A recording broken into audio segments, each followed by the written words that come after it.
This method can help evaluate the algorithms inherent to the field of vascular ultrasound elasticity imaging by non-invasively mimicking clinically relevant vessels with complex geometries and spatially varying material properties.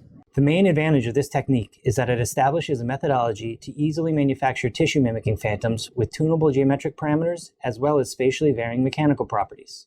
This manufacturing technique may advance our ability to diagnose abdominal aortic aneurysms by validating a method for measuring the changing mechanical properties inherent to the disease. Demonstrating the procedure will be Luke Sobolski, a technician from my laboratory.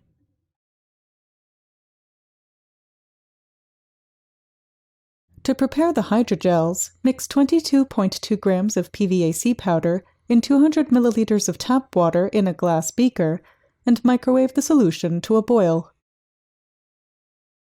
Then stir and boil the solution again until all of the PVA is dissolved.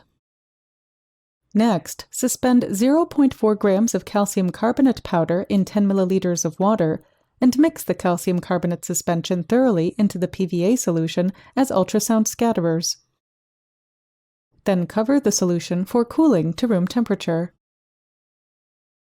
Make another PVAC solution with 17.6 grams of PVAC powder in 100 milliliters of tap water in another glass beaker, with boiling and stirring until the solution is clear.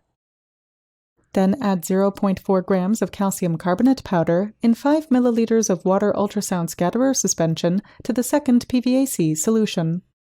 Mix a final PVAC solution with 183.7 grams of PVAC powder in 3.5 liters of tap water in a large pot, and bring the